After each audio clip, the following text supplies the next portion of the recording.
I almost did not go. The box had been sitting by my front door for 11 days.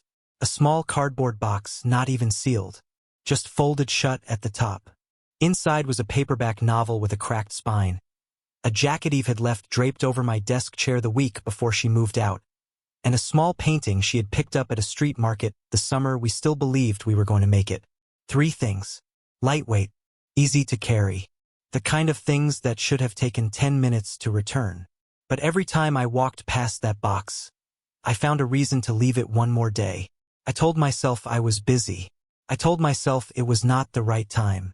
But the truth, the honest truth I was not ready to say out loud yet, was that driving to Eve's mother's house meant closing something. And even when you know a door needs to be shut, your hand does not always move easy. My name is Adam Calloway. I am 33 years old. I grew up in a small town outside of Nashville, joined the Army at 19 because I did not know what else to do with the energy inside me, and spent the next several years learning what it meant to be responsible for other people's lives. I served 2 tours. I came home both times. Not everyone did. And when I got back for the last time, I found a marriage that had been running on memory and patience, and both had finally run out. Eve and I did not fight at the end. That is the part no one tells you. People expect a big explosion, raised voices, doors slamming. Ours was quieter than that. It was 2 people sitting at a kitchen table realizing they had become strangers who shared a lease. She cried once. I held her hand. And then she packed and I helped her carry things to her car, and that was the end of 4 years. I work now as a senior project coordinator at a design firm in Clover Ridge, Tennessee. It is steady work. Good work. I am decent at it. I show up, I do what needs doing, I go home. I have been living in the same 1-bedroom apartment for 2 years, and I have made it comfortable in the way that a person makes a place comfortable when they are not ready to call it a home. So on a Thursday evening in late September, I finally picked up the box. I drove across town with it on the passenger seat, one hand on the wheel, the radio low. Eve was staying with a friend while she got back on her feet. But she had asked me, in a text that was polite and a little formal in the way texts from people you used to love can get, to drop her things at her mother's house on Creston Drive. Her mother would be home. It was fine. Just leave it on the porch if nobody answers. I had met Margaret Hale maybe 6 or 7 times over the course of my marriage. Holidays. 1 birthday dinner. A graduation party for one of Eve's cousins. I remembered her as put together, precise, the kind of woman who made everything around her look intentional. She ran her own interior design consultancy and had built it from scratch over 15 years. Eve used to talk about her with this particular mix of admiration and exhaustion that made sense the more I understood both of them. I pulled into the driveway on Creston Drive and left the engine running. I was going to knock, hand it over, and drive away. That was the whole plan. But when the door opened, I stopped moving. The woman standing in the doorway was not the Margaret I remembered from holiday dinners. She was wearing a robe, unbelted, the kind you reach for when the day has asked too much of you and you have stopped pretending otherwise. Her dark hair, usually pinned and polished, was loose and tangled from what looked like days of being slept on and ignored. She had no makeup on. There was a cloth knee brace on her left leg, and in her right hand, she was holding a cane, the kind with a rubber tip that squeaks against hard floors. She looked at me standing on her porch with a cardboard box in my hands, and I looked at her. Not the way you look at someone familiar, the way you look at someone you are seeing for the first time. Because the woman in that doorway was not the composed professional Eve had described. She was someone who had clearly been alone for days, maybe longer, and the look on her face when she saw me, that brief flash of something between surprise and relief, told me I might be the first person who had knocked on that door in a while. She said 2 words, "Come in," and I do not know why I did. I had no reason to. I had a box to return and a life to get back to and approximately 0 business stepping inside my ex-wife's mother's house on a Thursday evening. But something in the way she said it, not asking, not pleading, just quiet and direct, like she already knew I would, made me shift the box under my arm, step up onto the porch and walk through the door. I stepped inside. The door closed behind me, and the 5-minute errand became something else entirely. The first thing I noticed was the radio. It was sitting on the kitchen counter, small and old-fashioned with a round dial and a silver antenna tilted to one side. It was playing something soft. Jazz maybe. The kind of music that does not demand your attention. It just fills the air so the silence does not get too heavy. The volume was low and she folded her arms and looked at me the way she probably looked at contractors who showed up late and underprepared. Not unfriendly. Just measuring. "Show me," she said. So I made coffee. In my ex-wife's mother's kitchen on a Thursday evening, while she sat on a stool at the island and watched me with the kind of focused attention that made the room feel smaller. She did not scroll her phone. She did not look away. She watched every step the same way she had probably watched every detail of every project she had ever run, quietly and completely. I talked her through the ratio. I showed her the pour pattern. And then I explained the bloom. That first short pour where you wet the grounds just enough and then stop.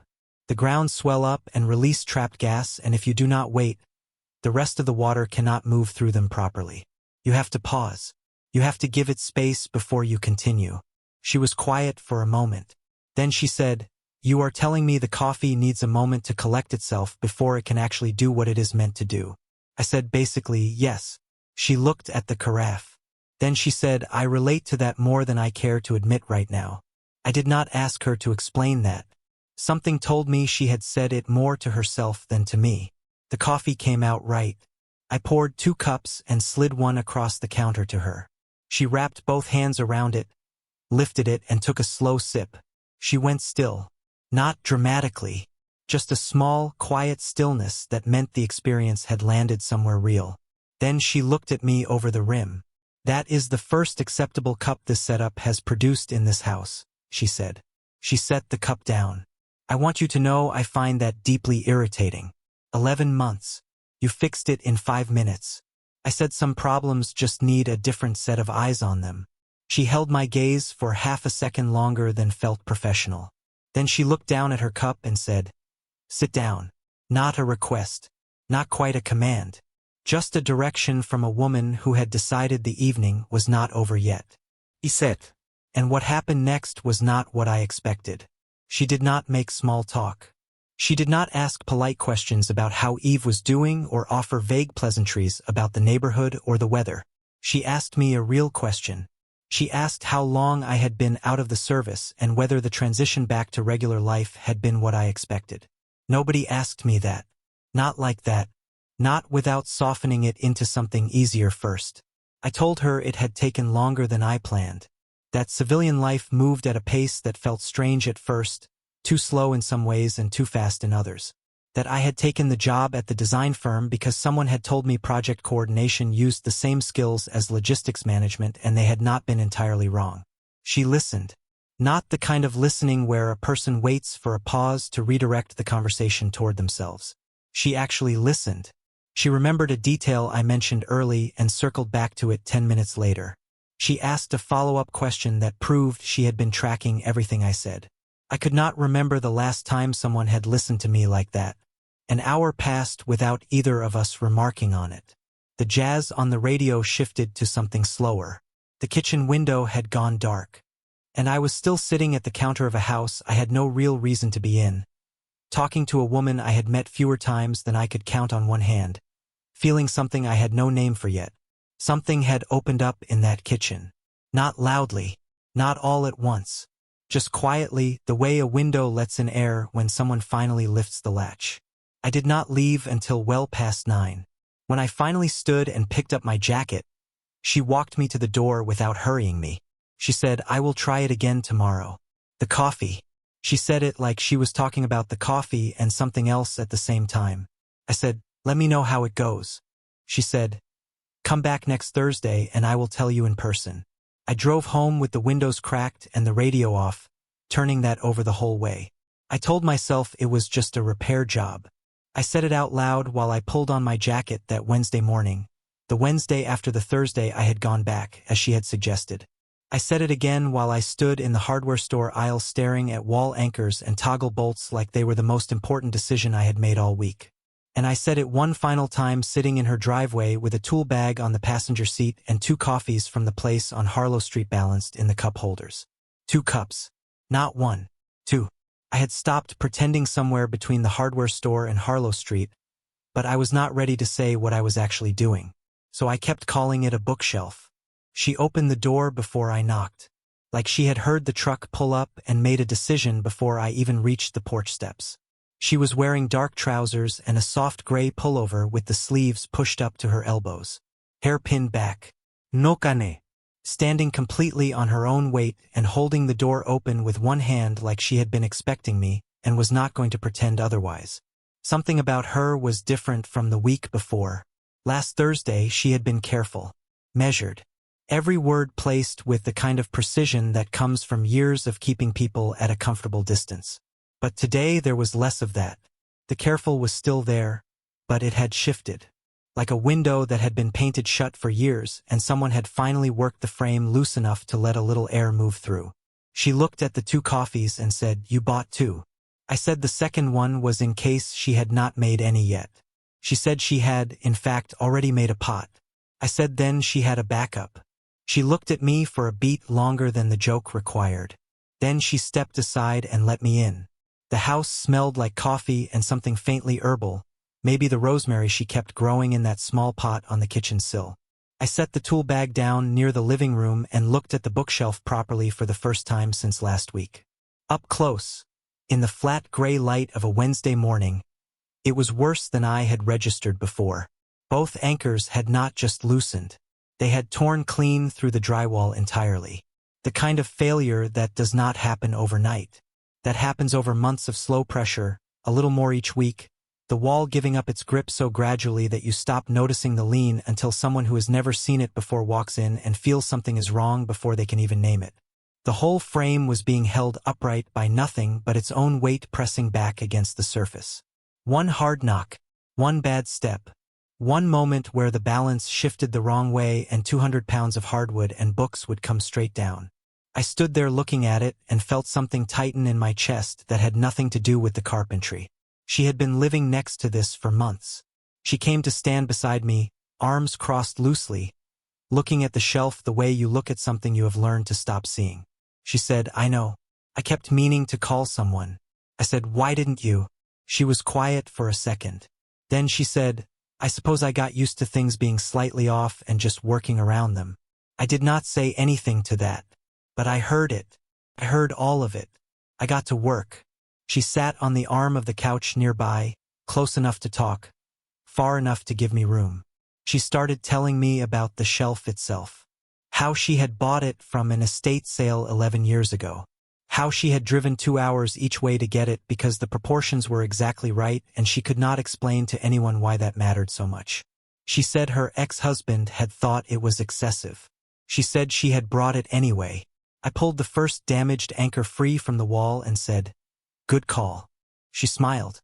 Not the polished professional kind. The smaller, quieter kind that reaches the eyes first. She told me about the organization system. Top shelf was alphabetical. Second shelf was chronological, ordered by when she had read each book. She said it was a timeline, that she could look at any book on that shelf and remember exactly where she was in her life when she read it. What she was feeling, what she was trying to figure out. I pulled a worn green paperback from the middle of the second shelf and held it up. What year? She glanced at it for half a second. 2019. Late autumn. I had just taken on my first major independent contract and I could not sleep. I read that entire book in a weekend because it was the only thing that made my brain stop running. I set it back carefully. Every single book on that shelf was a chapter of her life. And for months, the whole thing had been slowly pulling away from the wall because she had been too focused on keeping everything else standing to notice what was failing right beside her. I found the studs with the finder, marked the spots, drilled clean holes, and set proper anchors, the kind rated for 3 times the weight on that shelf. I remounted the bracket arms, checked the level twice. Then I lifted the frame back into position and drove the bolts home until nothing moved. I started replacing the books exactly as she had described them. She watched without directing me this time. Just watched. When the last book was back in place, I stepped away and checked the level one more time. Perfectly straight. Flush against the wall. Solid. She stood up from the couch and crossed the room.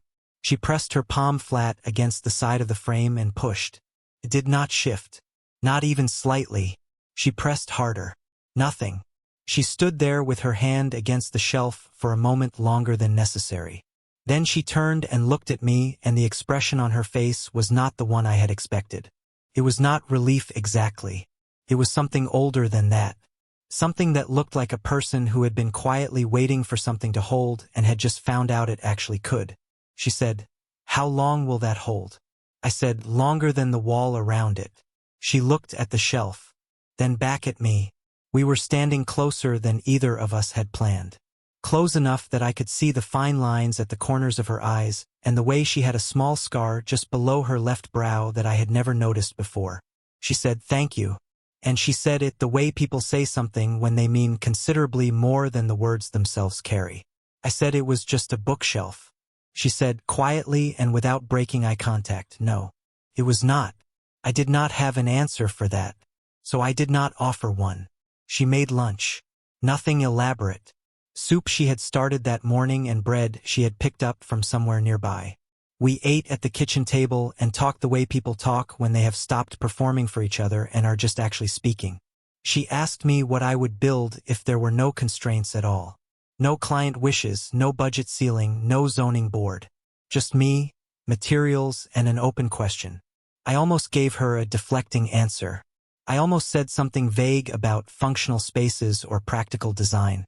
But something about the way she asked it, direct and genuinely curious, like she actually wanted the real answer, made me stop.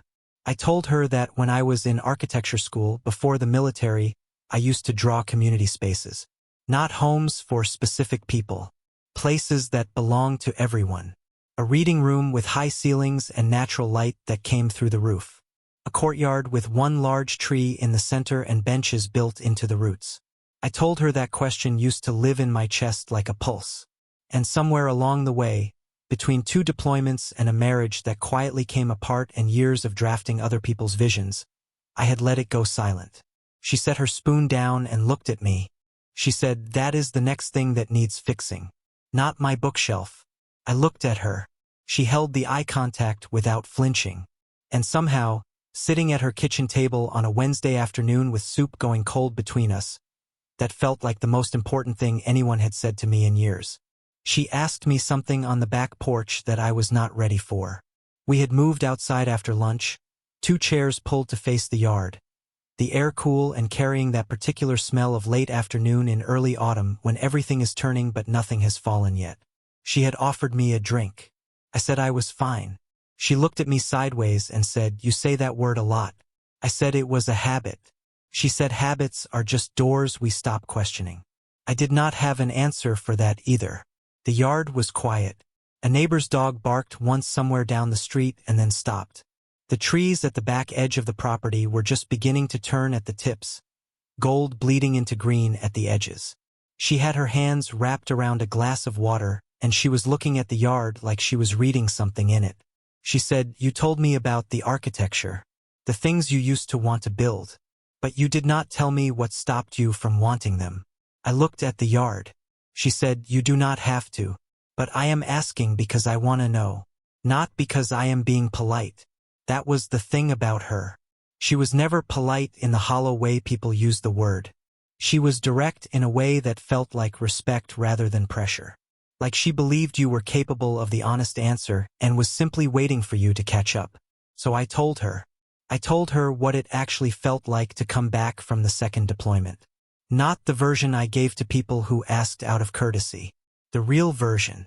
How I came home and walked into the apartment I had shared with Eve and stood in the kitchen for a long time because I could not figure out how a person was supposed to just be somewhere. How every room had too many exit points to track and too many sounds I could not immediately identify. How I had learned to function at the highest level in environments where everything could go wrong at any second, and then been handed a quiet life and had no idea what to do with it. She listened. Not the polite kind of listening where a person is already building their response. She listened the way you listen when you understand that what someone is saying costs them something to say. I told her about Eve. How Eve had wanted me to come home and slide back into who I was before I left. How she had not done that out of cruelty. She had done it out of love. She missed the man she had married, and she thought if she waited long enough and tried hard enough, he would surface again. But he did not. The man who came back checked exits, slept with one ear open, could not explain why certain sounds made his hands go very still. Eve had not left because she stopped loving me. She left because she could not find a way to reach the person I had become. And I could not show her the path because I did not know it myself. Margaret did not say she was sorry. She did not tilt her head and offer the careful sympathy that keeps a person behind glass. She let the words sit where I had put them. Then she said, "Do you know what you just described?" I said I did not. She said, "You described a person who was so focused on surviving that they forgot to check whether they were actually living." She paused. "I am not saying that to be insightful. I am saying it because I know exactly what it feels like from the inside." She looked at her glass. "After my divorce, I built my work into something so complete and so demanding that there was no room left in the edges for anything else. Not by accident. On purpose. Because if the calendar was full and the contracts were running and the work was good, then I did not have to look at the parts that were not." She set the glass on the arm of the chair. "It worked. I built something real and I am proud of it. But the house gets very quiet at a certain hour of the evening, and I realized a few years ago that I had stopped expecting that to feel any different." Neither of us spoke for a moment. Then she said, "I would like to want something again. For myself. Not for a contract or a deadline or a professional reason. I just forgot how that starts." The silence that followed was not the uncomfortable kind. It was the kind that happens when two people have said something real and are letting it exist between them without rushing to fill it with something smaller. A car moved slowly down the street in front of the house. The trees shifted in a light wind. A single leaf came loose from the nearest branch and dropped in a long, unhurried arc to the grass below. Then she said, "There is something I need to tell you." Her voice had not changed exactly, but something in it had. Like a door closing quietly in another room. She told me about Garrett. She said they had seen each other for close to a year.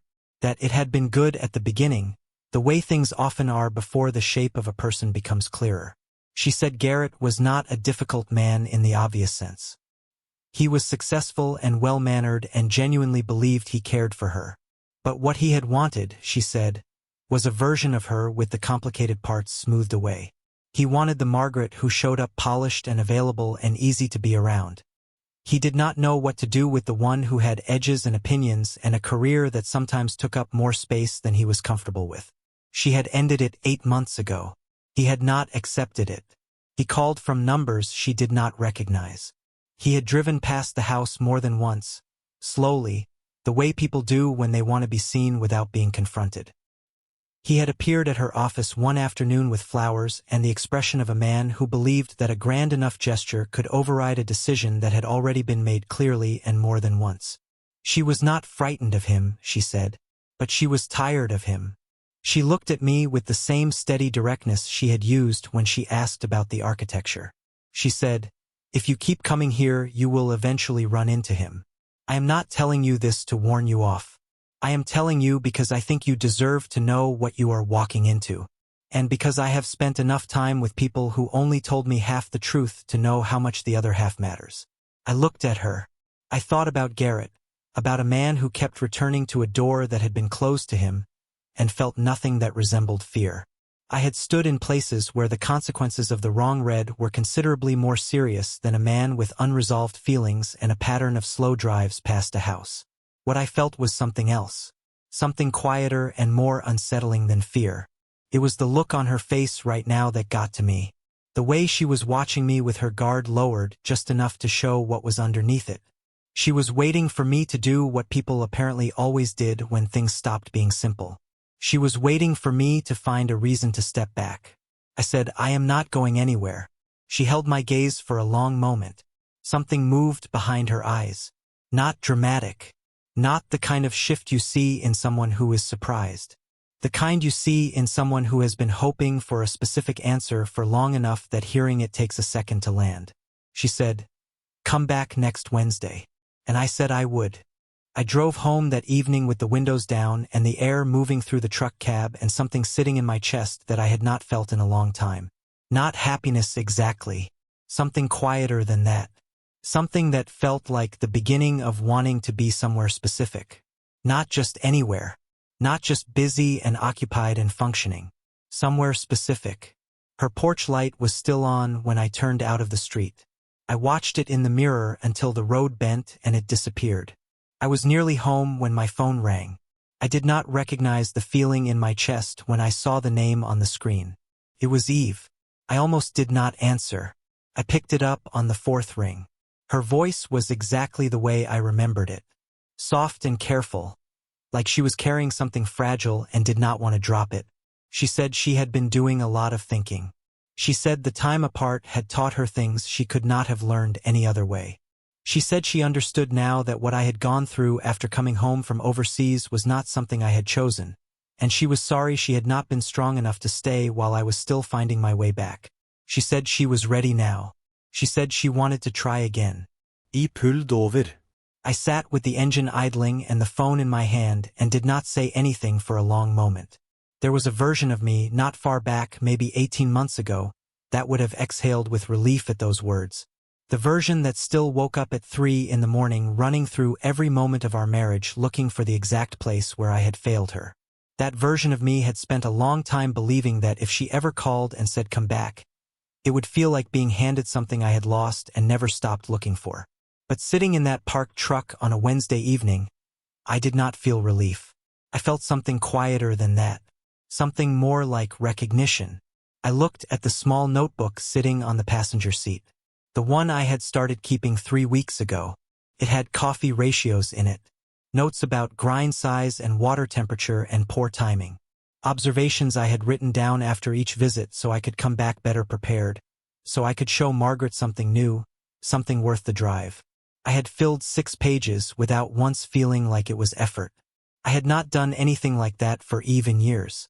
Not because I had not loved her, but because somewhere along the way I had stopped paying close attention to what she needed. I had stopped noticing the small things. And the small things I was learning were the whole thing. I had memorized how Margaret took her coffee. Black, no sugar, poured slow and steady, never rushed. I had learned that without meaning to. The way you absorb the details of someone who has started to occupy space in your thinking without asking permission. That is not something you can fake. That is not something you can perform. That is just what happens when someone actually matters to you. I told Eve the truth. All of it as gently as I could. I told her I was grateful she called. I told her I knew how much courage it took to pick up the phone and say what she had just said. I told her I hoped she found exactly what she was looking for, and I meant that not as a line, but as something I genuinely wanted for her. But I told her that the man she was calling back to was no longer the man sitting in this truck. The divorce had done what divorce does.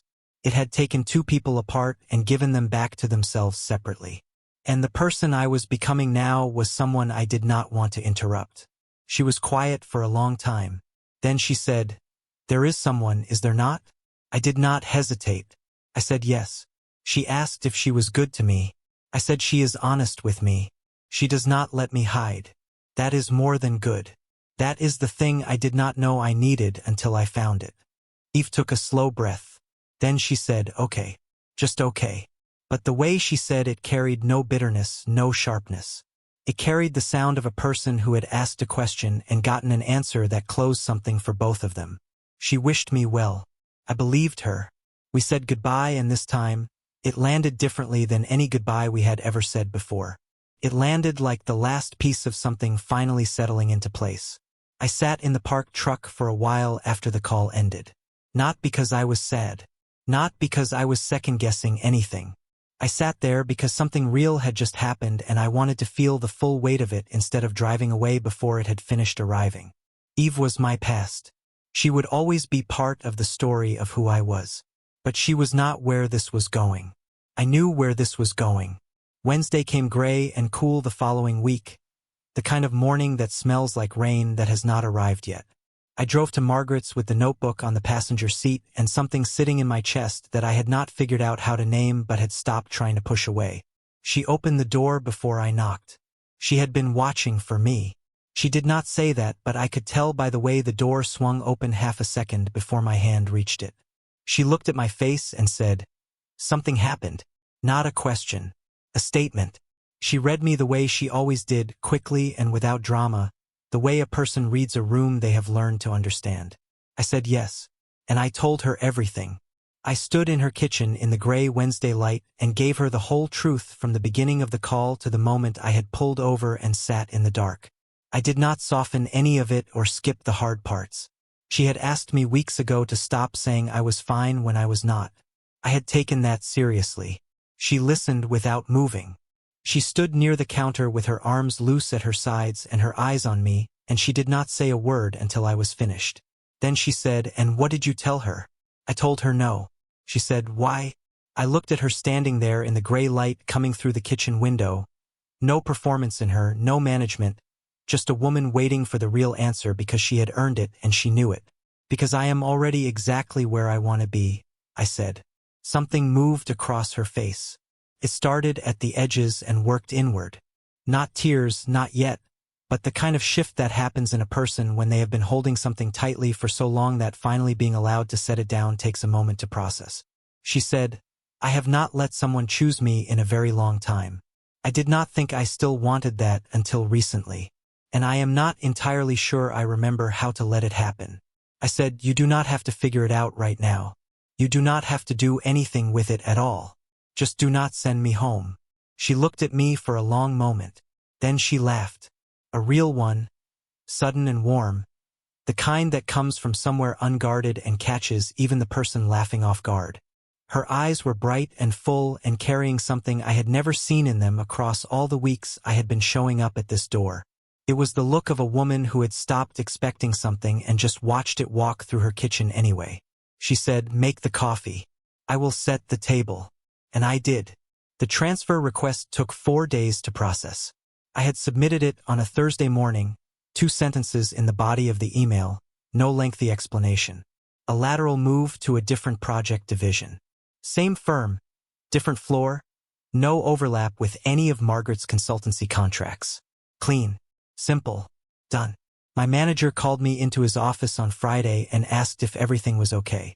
I said everything was better than it had been in years. He looked at me for a second, then nodded and approved the transfer without another word. I did not tell Margaret right away.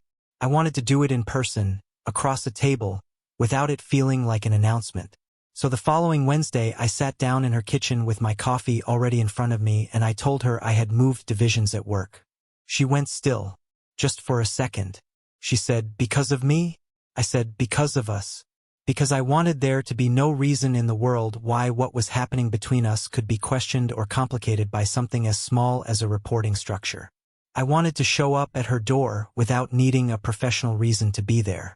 She looked at the table for a moment. Then she looked at me. She said, "You did that without telling me." I said, "I did not want it to be a conversation. I wanted it to be a fact." Something moved across her face that she did not try to hide. She picked up her cup and held it with both hands and did not say anything else. But her eyes said it. They said she had not expected that. They said it landed. 2 weeks later, on a Sunday afternoon, I was in her backyard. She had drawn up a rough plan for a raised garden bed along the back fence, the kind she had been meaning to build since she moved in. She had the measurements on a folded piece of paper and a box of cedar planks stacked by the shed. I had brought my level and a cordless drill and we had been out there for about an hour, making slow progress because she kept changing her mind about the dimensions and I kept letting her.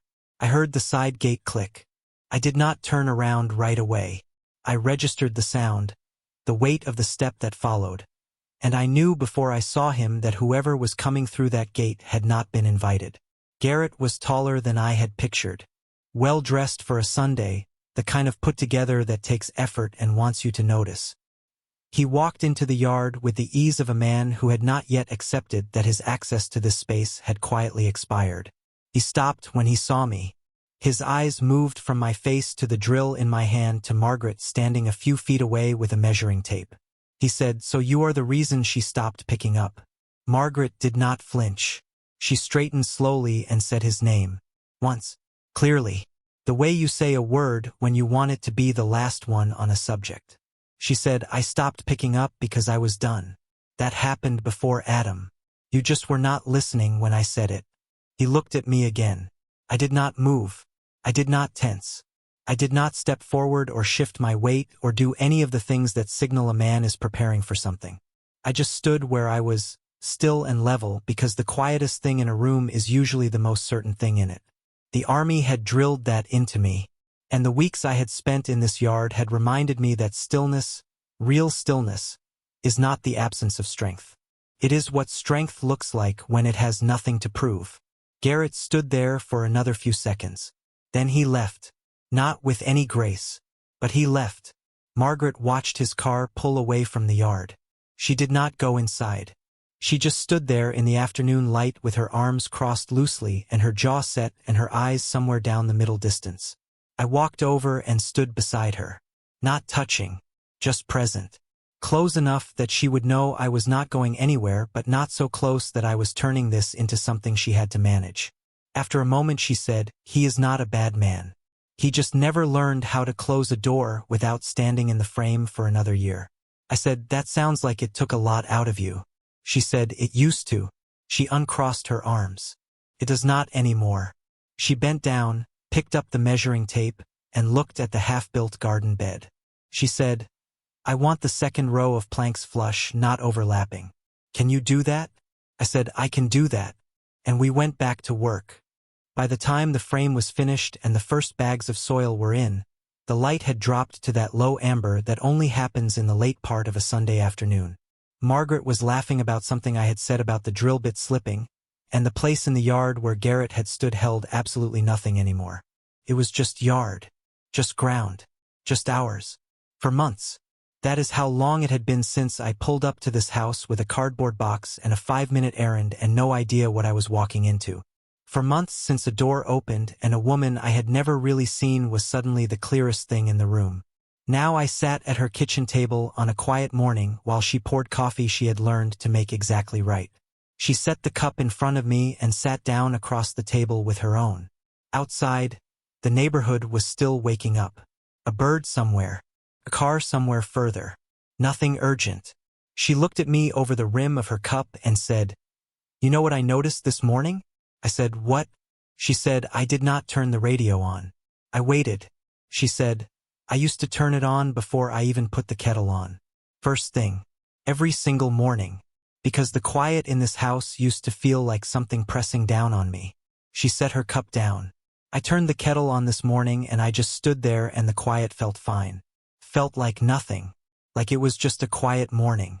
I looked at her across the table.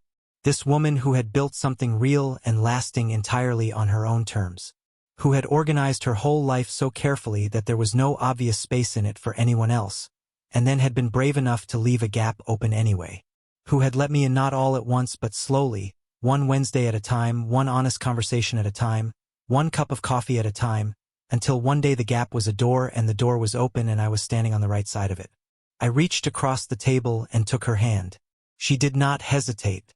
She held on the way a person holds something they have made a decision about.